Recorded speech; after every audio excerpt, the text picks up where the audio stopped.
I'm Mac McGrath, CEO of National Streaming Sports, and I'm excited to tell you about our Roku Sports channel.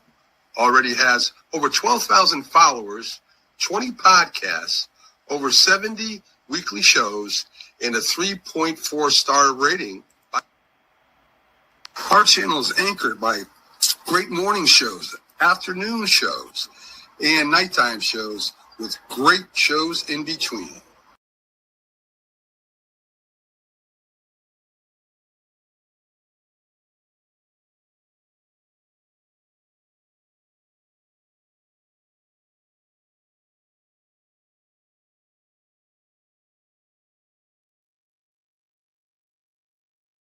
Oh, thank you. Yeah, I thought I was. So anyway, Yeah, Mac, you're really interested in these playoffs. so this is a presentation of Northeast Streaming Sports. Good morning. You're listening to the Mac and Jack Sports Show on Northeast Streaming Sports.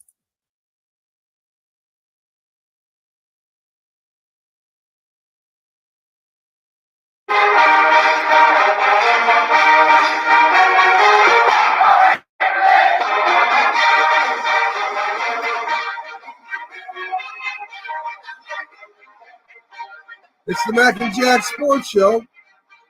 Start off your week here on Roku and Northeast Streaming Sports, YouTube, Twitter, all kinds of different platforms that we're on. Welcome to the show. I'm your host, Mac, with your co-host, Jack, as we cover the latest in sports as we start off this weekend.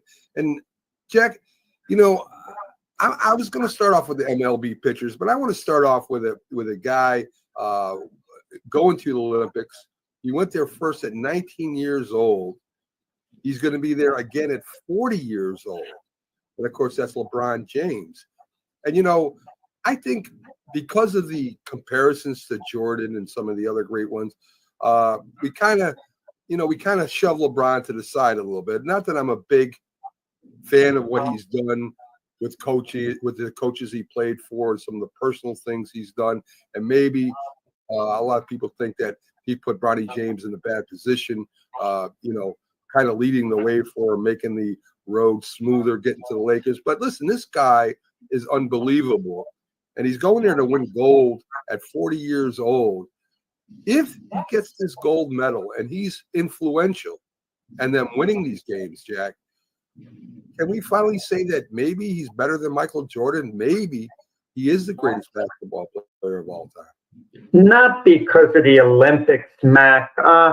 No one takes the United States winning an Olympic gold medal that seriously. I mean, it's a wonderful accomplishment, but the USA has the best players in the world. They're expected to win. The team is stacked. They're expected to win.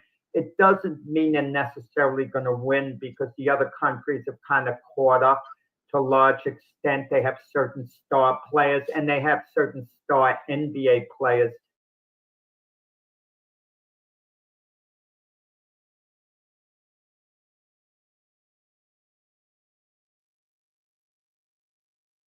And welcome to the Mac and Jack Show. Good old Mac, once again, a throwback. We are doing our shows in honor of Mac all this week. Good morning, Jack. How are you? Good. You gave us a highlight and then you cut it off. I wanted to hear what I had to say. I was actually enjoying this segment. It was timely. Apparently, it took place. You got out of the files. Something that happened within the year after the Lakers drafted Bronny James, because we talked about Bronny James going to the Lakers, but it was right before the Olympics, and the United States did win the gold medal as expected, and it doesn't change LeBron's status, but the longer LeBron plays as to open up the comparisons to him and Jordan, they're going to continue to go on, but the longer he plays, the more he compiles numbers, the better chance in time that he can be recognized perhaps as a greater player than Jordan. And if you want an example, I'll point out Joe Louis and Muhammad Ali. People don't realize when Muhammad Ali retired from boxing, the majority of people by far rated Joe Louis ahead of Muhammad Ali as the greatest heavyweight champion of all time. But of course, generations pass. People pass on, new generations come up, and the young people kind of bond with a more recent athlete. And they bonded with Ali over Joe Louis because Joe Louis became a relic, okay, to society. Yeah. They recognize his greatness, but he wasn't as revered as Ali was to the newer generation. And I think as the decades pass, Jordan, another players come up. Jordan will still be revered, but I think it'll be a case of one or two other superstars, LeBron, maybe Wemby in the future, someone like that is going to catch up to Jordan in status, or we're going to say maybe they were a little better than Jordan. I don't know. Yeah, I mean, and I purposely stopped that right there because that really wasn't too long ago that show was filmed, especially because Bronny hasn't been, quote unquote, in the league that long. And of course, we've seen him more in the G League now, Jack, than we have with, his dad. And then Mac mentioned that LeBron was 40 and LeBron is still 40. So that video was actually sometime last year that it was filmed, bringing it out of the archives. And here we are talking about NBA today. The NBA playoffs are going on, Jack. And LeBron is not the conversation right now because they have been eliminated early on. But the Knicks and Celtics, Mac's team, the Knicks, now have a 2-0 lead over the Celtics. I'm shocked. Are you? I thought the Knicks were going to win one of the two games in Boston, and I thought they'd take this series to 6 games. I'm surprised how disorganized the Celtics are, but I got to point something out, and people hardly speak about this. Porzingis has some type of virus. He's limited. He's not the same player. He played 14 minutes in the last game. He was okay when he was in there, but he's limited in how much he can give. And Porzingis is a difference maker in close games, an absolute difference maker. Jaylen Brown's been terrible. You see some of these shots people are taking, and when I hear people say, well, the modern NBA players, on teams, you put a team of the modern top NBA players, how superior they'd be to the teams in the 60s and 70s. Just watch this Celtic team. That's all they're doing is taking 3-pointers, long jump shots. I mean, yesterday there was this play with Drew Holiday. He was right under the basket, laid the darn ball up. So instead of laying it up, Drew Holiday kicks it out, to Jaylen Brown past the 3-point line. Like, what the heck was that all about? I mean, Tatum changes, run and gun, 3-pointers, get in position. I understand what the analytics say, what the percentages are. But if you can get an easy 2-pointer, a shot from close range, a 2-pointer, why take a much more difficult shot and try to set up from 3 points? I just don't get it. I mean, Jason Tatum's been inconsistent. You mentioned the other leaders. Poor shooting. He went 5 of 19, Jack, for only 13 points in game 2, far below what his average has been for the franchise. He's known as the cornerstone of this team. He also has looked like he has a lack of aggression. He's just not as momentum as he has been. He's been settling for the contested jumpers instead of attacking the rim and defending those fouls or trying to draw fouls. And in some instances, he just doesn't look like he's the leader that he has been in clutch performances. Yeah, you just get the feeling the Knicks are a little more focused here. But the Knicks have a 2-0 lead. They're going back to Madison Square Garden. And is Boston in this series? Absolutely. They're very much in the series. A number of teams have come back from a 2-0 deficit. And consider this, Boston does play better on the road than they do at home. And all Boston has to do is win the 3rd game. And the mindset of this whole series changes. And for all the people who had picked Boston and are now doubting the Celtics, consider this. People were thinking the Knicks wouldn't even take it to 6 games. The Celtics had beat them in 4 or 5 games. Well, if that's the mindset, then keep that mindset, because the Knicks have to win 2 more games. So if Boston was going to beat them in 5 games, they have 5 games left. Let them go 4 games to 1, and that means they would have won the series in 7 games. But I really think the Celtics have to win this third game because once a team gets in the 3-0 hole, it's an upward climb. But a couple of years ago, remember the Celtics were down 3-0 to Miami in the Eastern Conference Finals. The Celtics won the next 3 games to force a 7th game at home. Yes. And they were awful in that 7th game. Jimmy Butler and the Heat stepped up, and they wound up going to the finals to play the Lakers. That was about, 5 years ago, whatever. And they Seems like lost to yesterday. LeBron's Lakers. Yeah.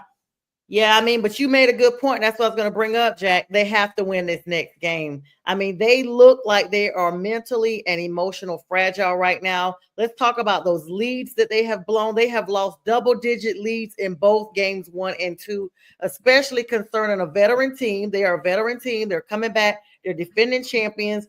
I mean, critics have really hopped all over this to look at the visible frustration. You can see the frustration on these players' faces throughout the Celtics team, when things are not going their way. They have been overly relying on these 3-pointers.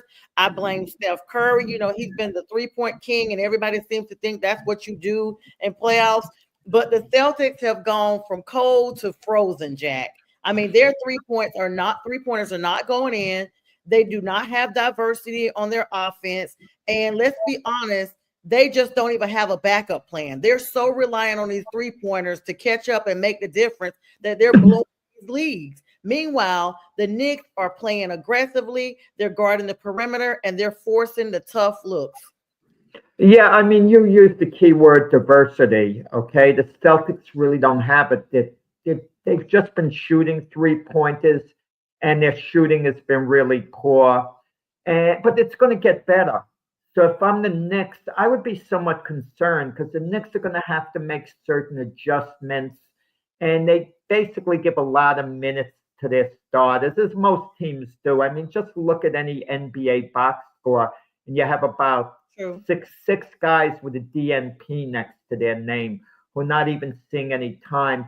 You want the Knicks to start utilizing Mitch Robinson a little more. He gives you a certain defensive presence that Karl Anthony Towns doesn't give. Now, Karl Anthony Towns is fine grabbing rebounds, and he's not a bad defender, but Mitch Robinson is a little bit better as a defender. But you can't have him on the court towards the end of the game. Because, I mean, one of his foul shots the other day was laughable. Like, what happened? Did that ball slip out of his hand? That's why I was like, that could not have been a real shot. I was watching that, and I was like, was that supposed to happen? It just looked like the ball had some type of debris on it because it was just such an uncontrolled shot. And the Celtics kept fouling him at the end when they had fouls to give. And Tom Thibodeau wisely took Mitch Robinson out of the game when he'd finally be forced to shoot. Okay, he didn't have to go to the line on the 2 fouls before that when they fouled him. So it was okay to leave Mitch Robinson in. But then Tom Thibodeau thought, I can't leave him in the game anymore because next time he's going to have to go to the line.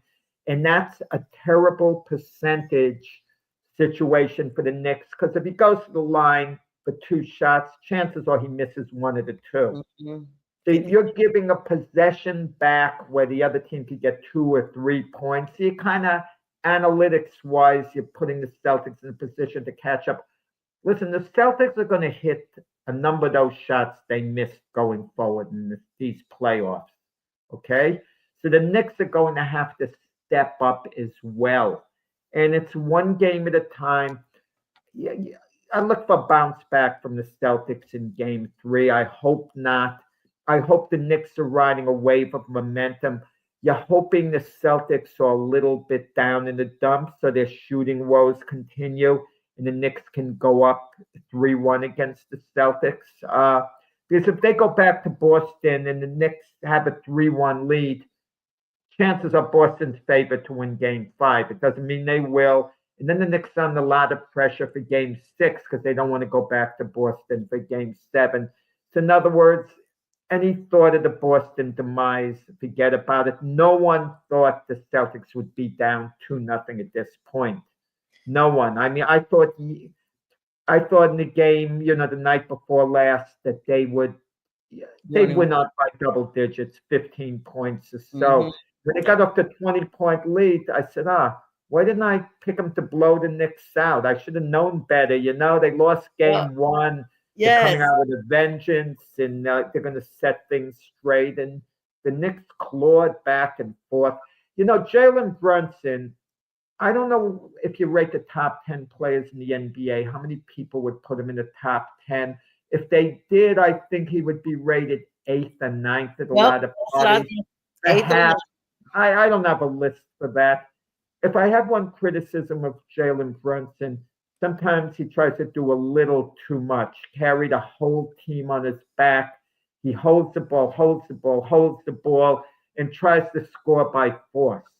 But listen, Jalen Brunson's the leader of that team. He wanted to be a Knick. And what were the Mavs thinking when they let him go? They didn't give him the contract. I mean, they didn't think he was going to be that good, and they had him. But his dad's an assistant coach with the Knicks.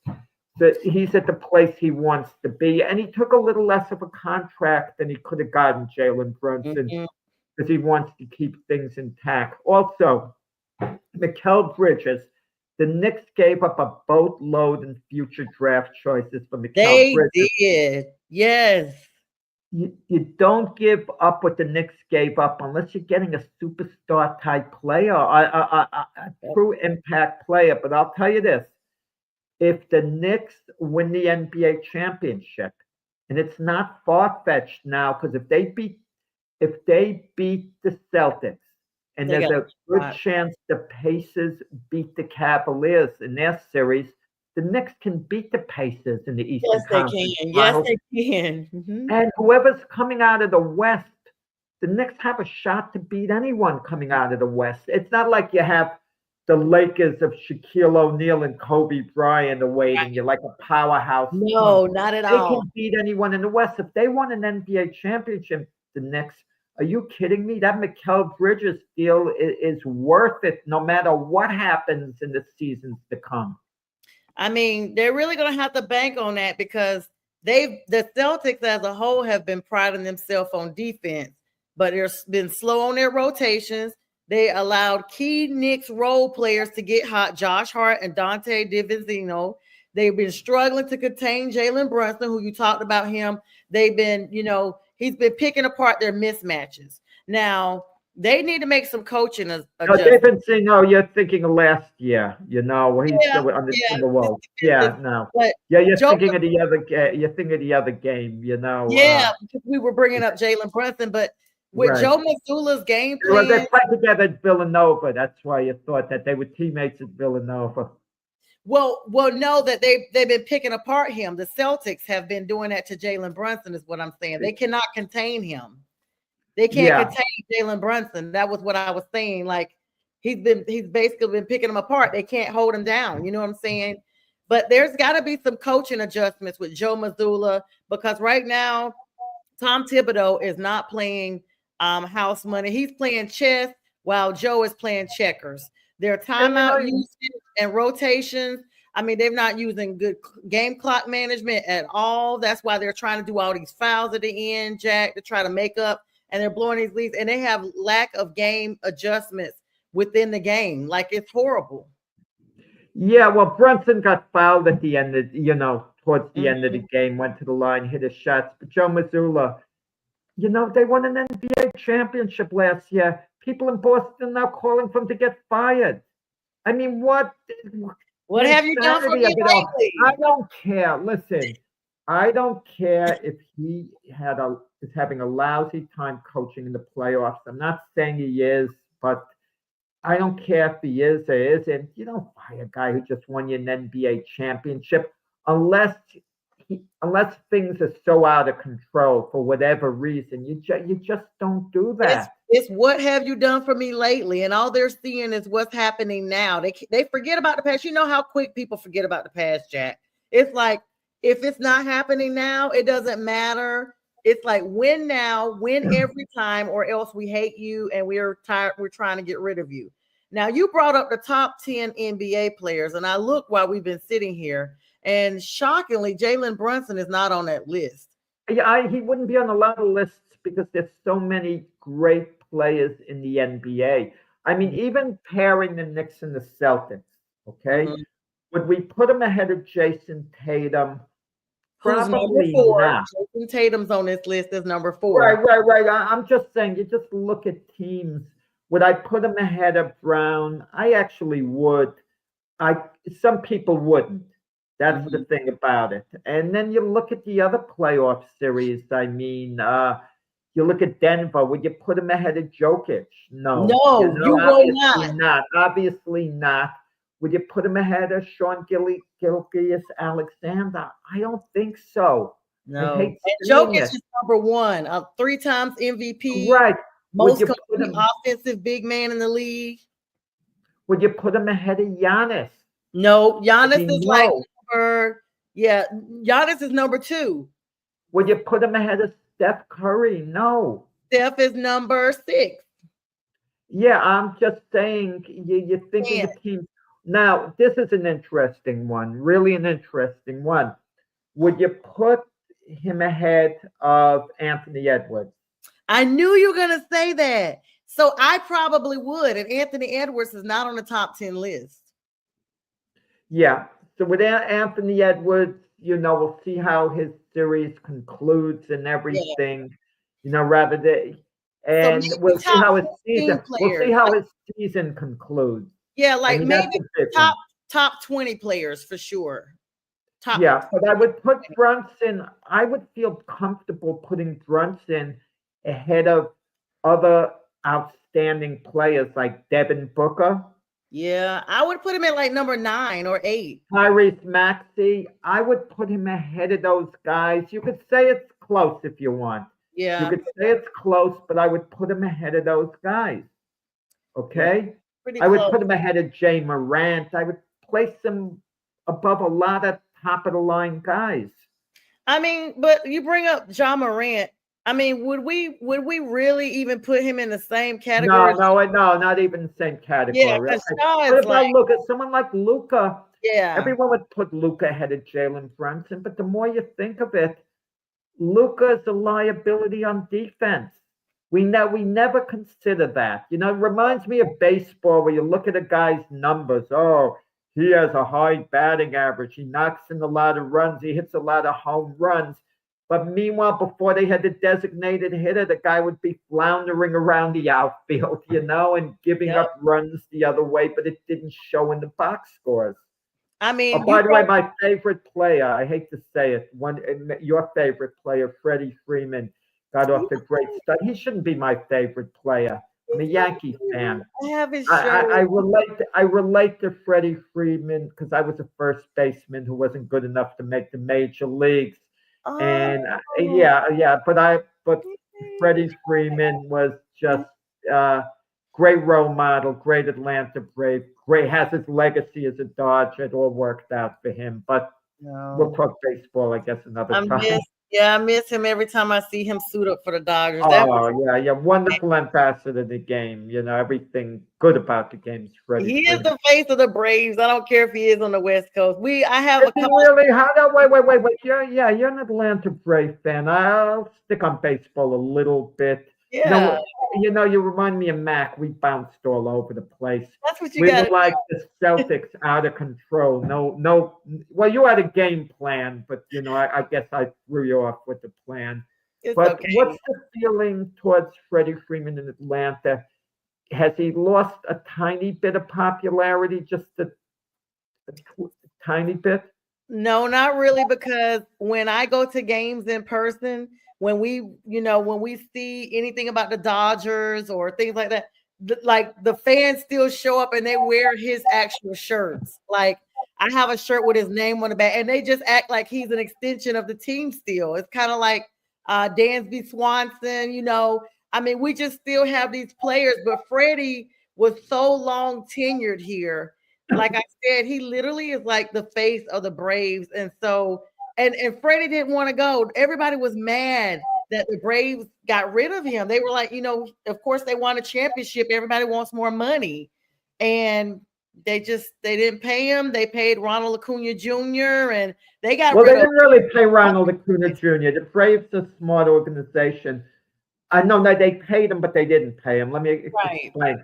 They gave Acuna $100 million for 10 years when he was a young player because they projected he was definitely going to make it. He was going to be a star. You sign him early, you give him that money, you get a bargain. Now, and obviously that's life-changing money, and anything can happen. The greatest player could get injured. All of a sudden, he could forget how to play. And getting the $100 million contract made Acuna set for life unless he foolishly blows the money. But Acuna would have been worth so much more money later on, and the Braves signed him all those years. And other teams do that sometimes. They project a guy to be a great player going forward. They sign him immediately for a lot less than they'd have to give later on, and they don't have to compete with anyone. But the Braves did offer Freddie Freeman a contract. It didn't work out. And then Matt Olson, they signed Matt Olson from Oakland. It was like a good deal, there to be the first baseman. And he's worked out. We still got Marcell Ozuna still there, of course.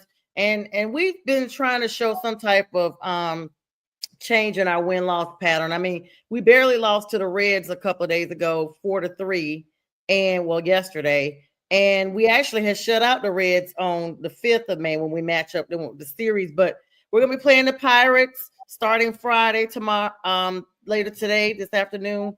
And hopefully we can really regroup because we've been struggling ever since, in my opinion, they started letting those guys go. And I want to thank the Braves for not signing Max Fried. He went to my Yankees. And right at this moment, he's the best pitcher. He's the best pitcher in baseball at this moment. Yeah, he has been incredible. Jack, you couldn't wait to throw that dagger. You couldn't wait. I told you got rid of Max Fried, who signed an 8-year contract with the Yankees, and he's been sensational. I mean, I can't tell you how good the guy has been. I mean, and we needed him with Garrett Cole getting injured, being out for the season. But with Freddie Freeman, my favorite player really should be Aaron Judge because he represents everything good with the game. And he is the best play in the game. But I kind of relate to a first baseman a little more. And I felt for Freddie Freeman leaving the Braves. He fired his agent after. Yes, because that's the reason why. That's the reason why, Jack. His agent did a horrible job trying to negotiate the deal with the Braves, and Freddie said he didn't even know about it, Jack. But if the Braves valued Freddie Freeman, and there's certain players who should be legacy players who should be with their team their whole career. It's more than just what they're worth on the field at that moment. There are very few players should be legacy players. There's so few, but Freddie Freeman was one for the Braves.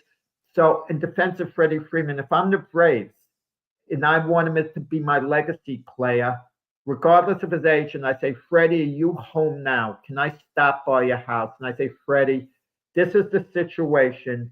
This is it. This is crunch time, okay? We love you here, but this is what we're offering. We're not negotiating anymore. We're serious. We'll give you a few days, but we're not negotiating further. And I would basically just tell them we're moving on. But they signed but what happened? The Braves, before they officially cut ties with Freddie Freeman, they covered their bases. They signed Matt Olson. So he kind of got a little blindsided. It's not like they said, thank you, Freddie. Good luck to you. And if they didn't sign Matt Olson and they told Freddie Freeman, we're moving on from you, he may have called back Freddie Freeman and said, look, I want to stay at Atlanta, and that's that. But it didn't quite happen. Yeah, I'm still hurt about that. So and if he goes, would he still be a favorite player if he plays, let's say, 6 more years for the LA Dodgers? They win a couple of other championships. He's outstanding. And when he goes in the Hall of Fame, he elects to go in as a Dodger instead of a Brave. Whew.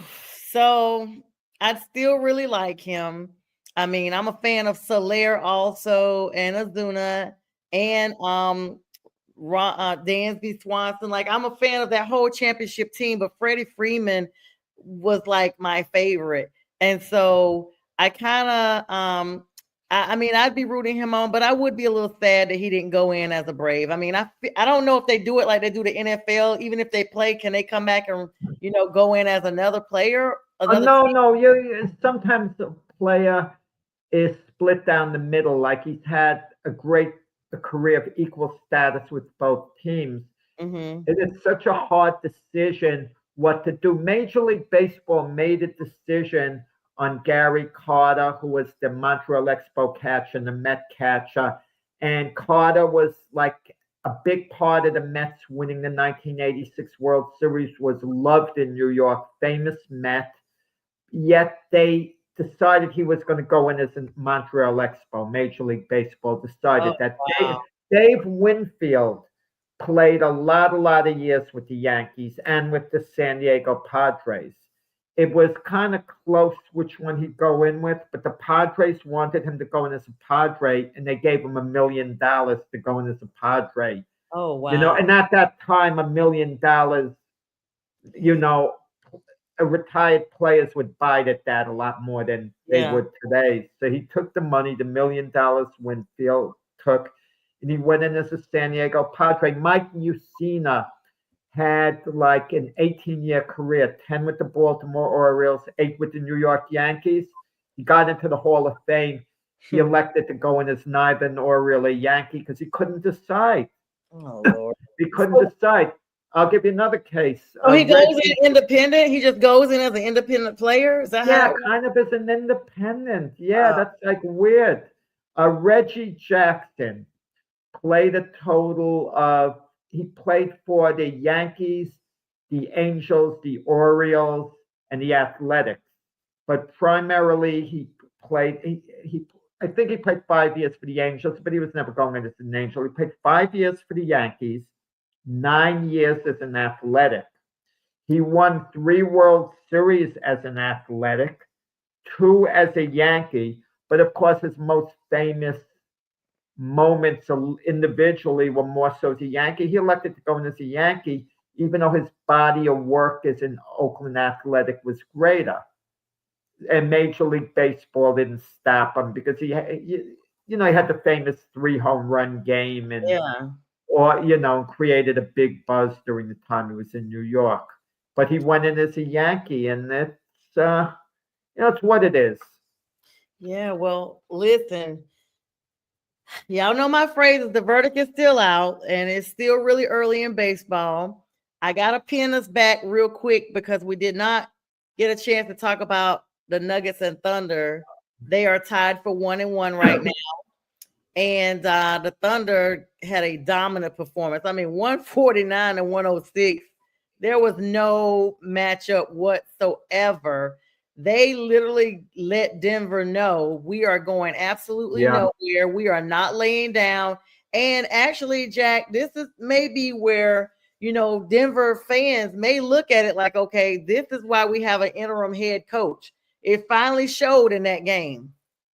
Well, I'm going to say Denver going into the OKC series, we thought they'd be a tired team. They had that 7-game series with the Clippers, even though they won Game 7 decisively. There had to be a lot of emotions. OKC was rested, waiting for them.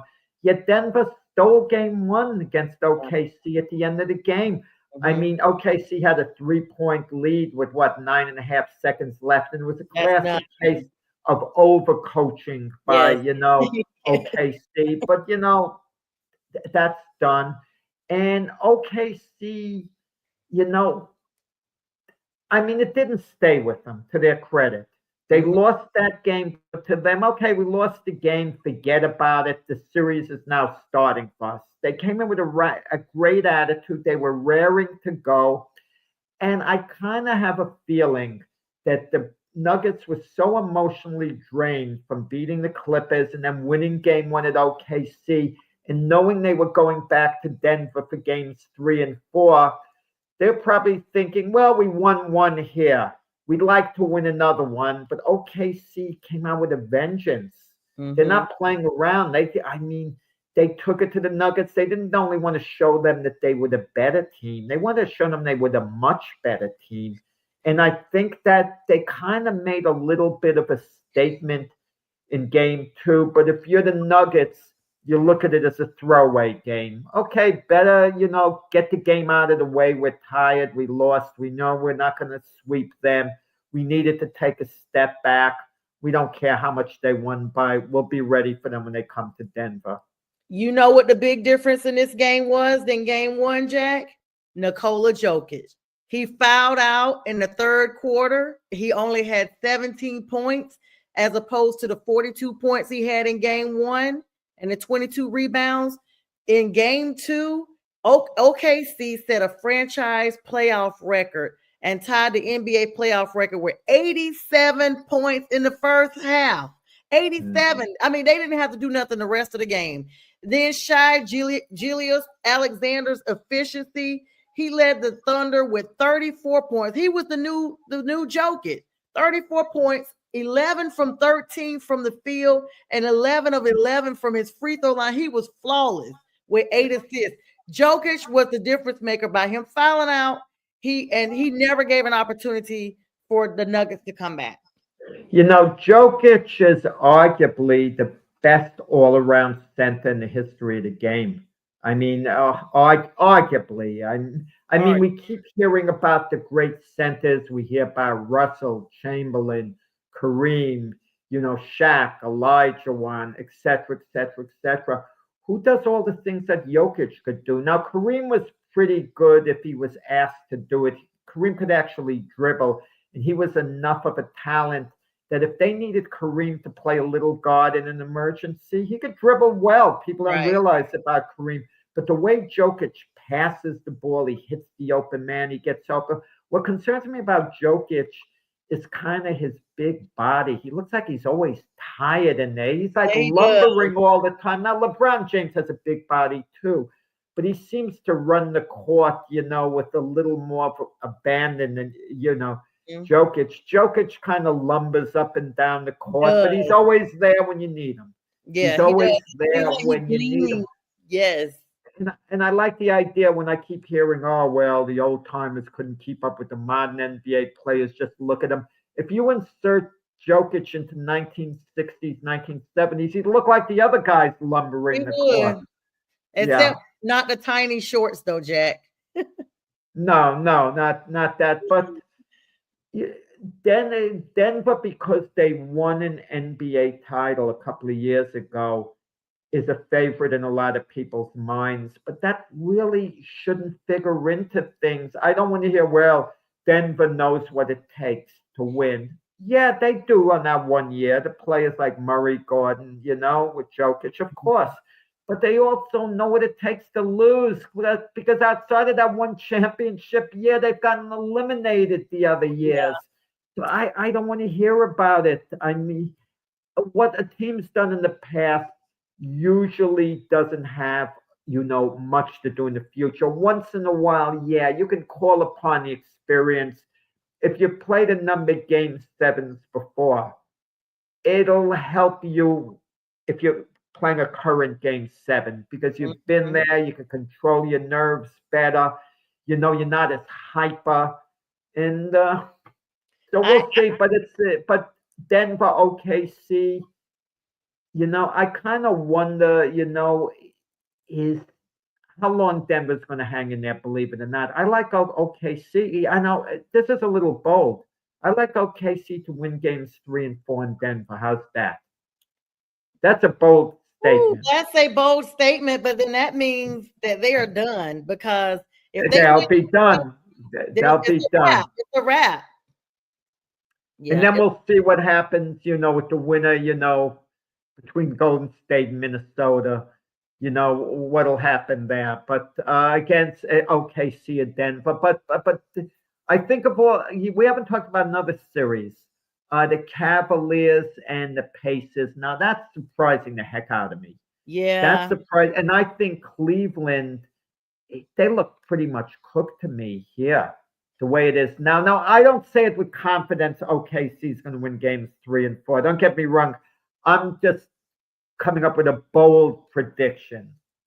Well, You I mean, know, and when the show's over, I'm probably going to say, yeah, they'll probably split in Denver. You know, I'll reassess. I'm just acting a little arrogant now with that you prediction. you brought A up little arrogant, it's yeah. but Cleveland and the Pacers. Those I are mean, some challenging games right there. I mean, 0 and 2, they're down. Like, I mean, 121, 112 in the last game, 121-19 in a close nail biter for game 2. And I mean, Tyrese Halliburton and this whole fiasco. I mean, Donovan Mitchell being on he's expected to come back for game 3. So is Darius Garland, Evan Mobley, DeAndre Hunter. They may even attempt to play in game 3. This may be their only saving grace, but their status is still uncertain, Jack. Did you hear what your favorite sports analyst had to say? Stephen A. Smith. I knew you were going to talk about him. He was getting on Darius Garland. Of all people, I mean, I guess Darius Garland to get his name out there, and he was putting him down. He was saying, he said, I'm paraphrasing. He said something to the effect, I'm not questioning the brother's toe, whether it's really injured. I'm not, he throws in the word brother, whatever. But he's not questioning the severity of the injury, why Darius Garland can't play. But unless your toe is falling off, you better get yourself on the court with the season on the line. Doesn't he think Darius Garland wants to win bad enough? Does he think Darius Garland can play but can't go? Only Darius Garland knows the way he feels. What is once in a while, I'll just say, Sonja, and then I'll finish quick on this. Once in a while, you had to have a player who kind of milks out an injury. I understand that. Some people felt that way about Ben Simmons. I can understand questioning it, but not Darius Garland. If his toe prohibits him from being able to jump, put any weight on it, I know as a runner, you get shut down. I mean, what's baffling to me is how loud Stephen A. always is, and he's never played a down in the NFL, and he's never caught a basket in the NBA. As a writer, he was a writer, a well-known writer, but the fact that he can always come out, because this is not the first time he's made comments about players' injuries, and be the basically team expert. He knows more than the medical doctors. These professional teams have professional doctors who can tell whether or not someone's injury is significant enough for them to miss games. And the fact that this team is in the playoffs, there is no way a team doctor is going to say, oh, he can't play just because he's told him not to say that. They are trying to win a championship. And so Stephen A. is loud and wrong as usual. Yeah, no, I like Stephen A. Don't get me wrong. I actually like to listen to Stephen A. I don't feel he's a bad guy. And I'm friends with Max Kellerman. And Max, yeah, and him didn't have the most pleasant falling out. Stuff that I was told I'm going to keep to myself always. But but there was a case years ago, a pitcher on the Houston Astros. I don't know whether you heard of him, J.R. Richard. The name sounds familiar. He couldn't pitch. He kept saying he's not feeling well. He's not feeling well. He's not feeling well. The doctors would check him and say, "Nah, he's good to go." And he said he wasn't good to go, and he was accused of dogging it. And then he had a stroke a little after that. So he did have, something there that threw him off the way he felt. And that's why I wouldn't question. I hope no one questions Porzingis if the Celtics lose this series, because I know how it feels. You have a virus, okay? Because I had a virus a few years ago. It put me out for like 6 weeks. Yeah, I can hardly do anything for 6 weeks. And I thought to myself, if I was a ball player and I had to play the Super Bowl the way I'm playing now, I'm staying home. I'm not even trying to play. Was We so saw that weak. with Jalen Hurts when he had some type of flu. They made sure they said it wasn't COVID, but he traveled separately and everything last year when the Eagles were eliminated. But believe these players, if they can't play whatever, it happened a time something. Remember the Bear quarterback Jay Cutler? I think He when like he didn't care about nothing. was he on the Bears then or whatever? It was in the playoff game, and he left the game early, and he was standing on the sideline because he left early because of his knee, and everyone was criticizing him. Yep. Oh, he should have gotten in there, tried to play. He's a quitter. He's standing. There's a big difference between playing and standing if your knee hurts. Well, that's because Jay Cutler never gave a darn. Everybody knows that he went into retirement and then the Dolphins drafted him, and everybody was like, he looked like he cared more about playing for the Dolphins that one season than he did with the Bears. Jay Cutler was horrible as far as showing enthusiasm about the game. He would throw an interception and it was his poker face was unwrinkled. He didn't even care. So when he had that little knee situation, Bears fans went crazy. They were like, we're sick of him. Get him out of there because he's already. Listen, me as a Panthers fan, I knew how Jay Cutler was, and we only played them like every 3 to 4 years. And I even knew he had an I don't care attitude. Now, Jack, we got about 9 minutes left, and I do want to talk some NFL since you brought that in there. Speaking of not playing and injuries, I want to talk about my team, which is something I rarely do, but there was 2 roster moves today with the Panthers, Carolina Panthers, that is.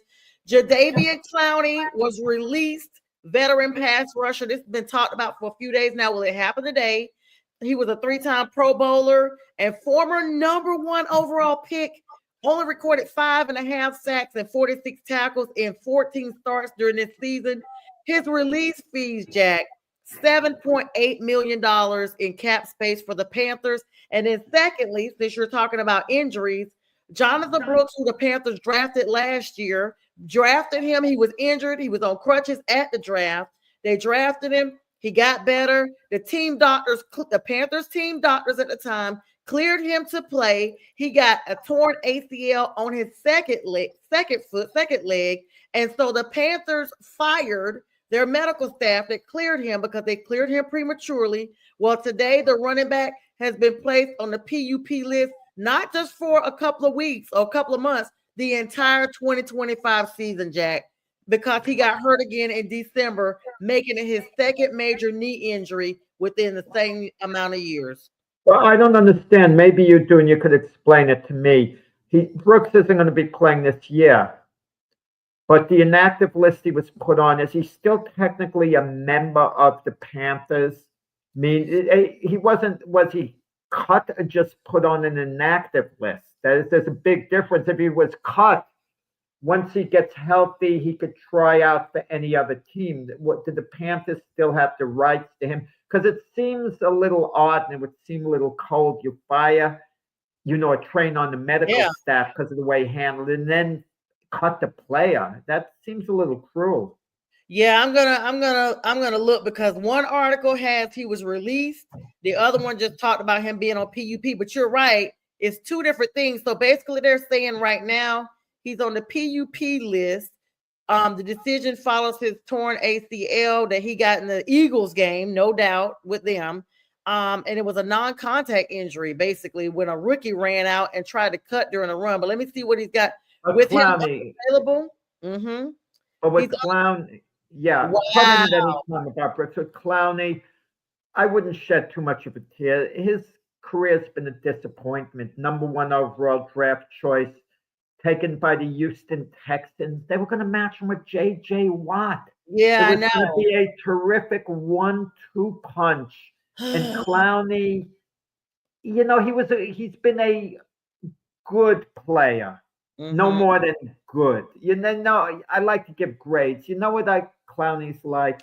He's a university student with a B average.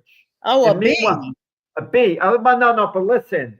But meanwhile, when he was given his scholarship to college, He was considered the smartest student in his whole high school.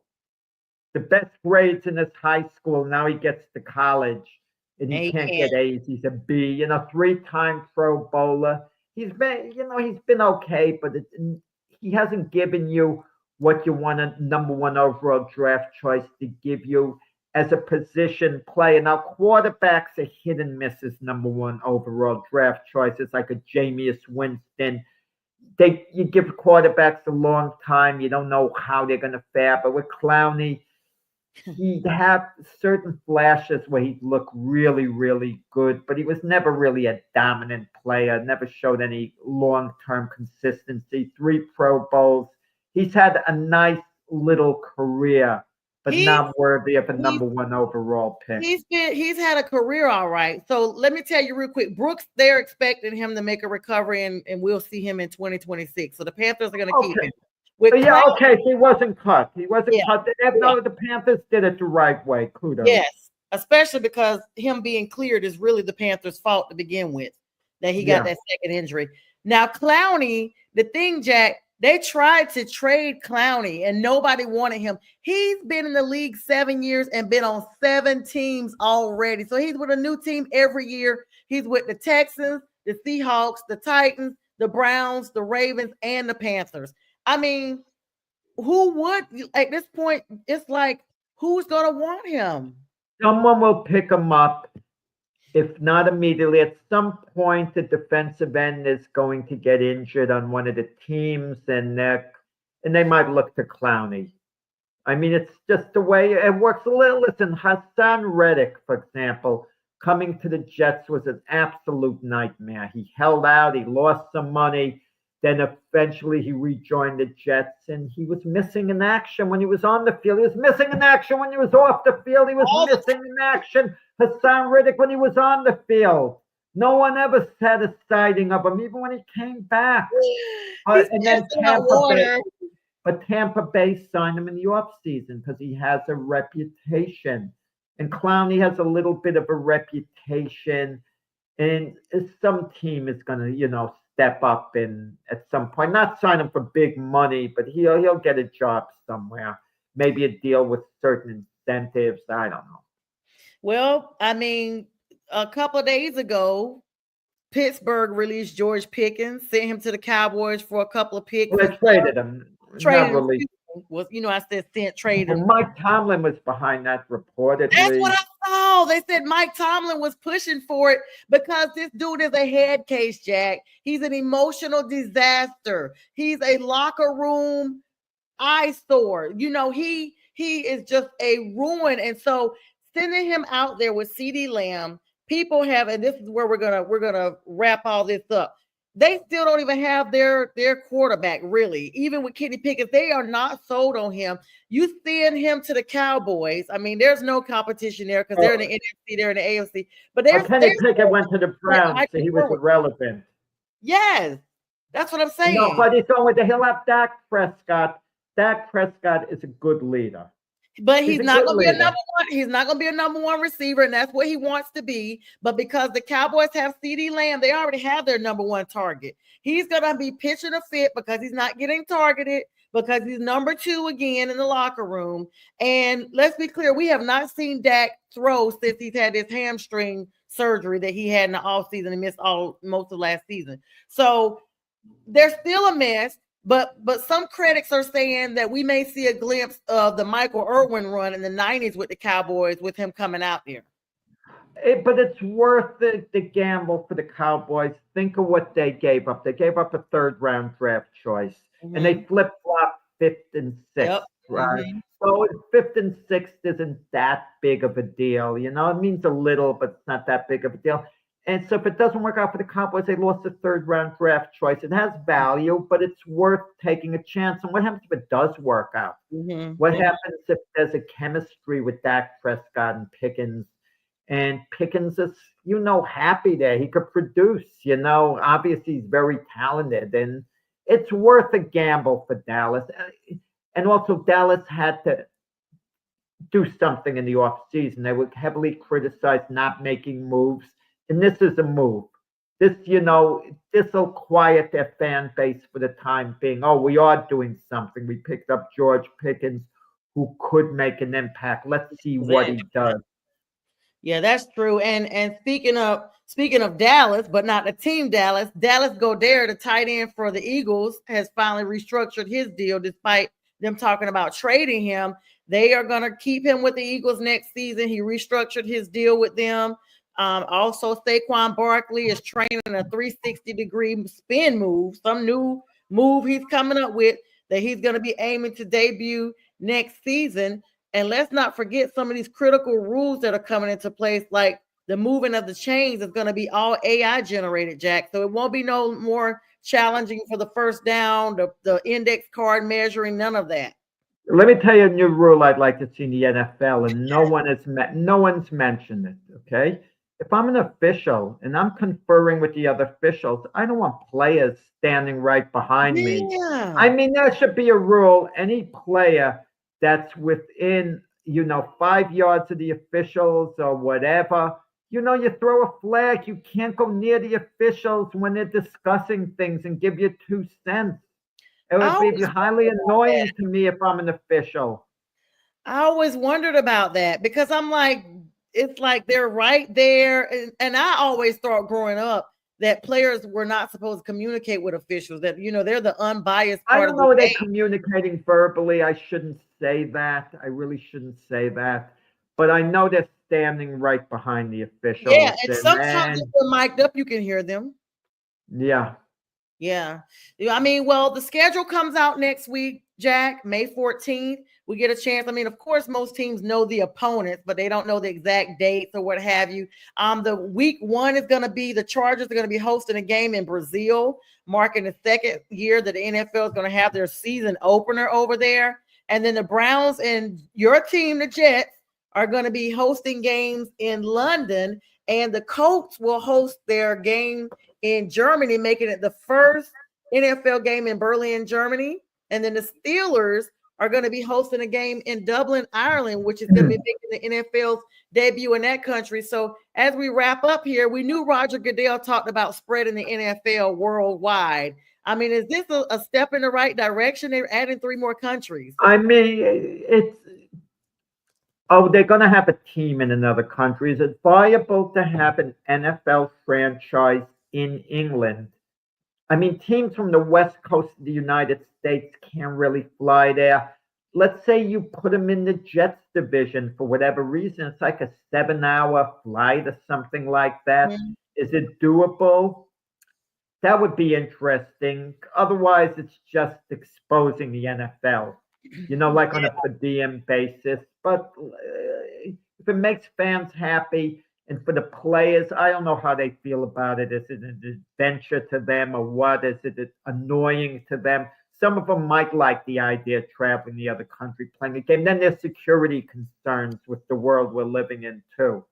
There's definitely security concerns, and there was a security concern even last year with the opener because they didn't realize that the team was going to be restricted to their hotel and to certain movements because of the colors of the team being, controversial to gangs that were in the area, Jack. So security for that reason, I personally don't want to travel to another country if I'm going to be limited to my hotel in certain square. You don't get a chance to have some downtime at all. But of course, with that schedule coming out, I'm sure they're going to be beefing up their security measures and making sure those are countries that we can actually still travel to, because that do not travel list is being updated on a weekly basis. I'm getting emails about that all the time. So I'm sure the NFL is going to be definitely cognizant of that.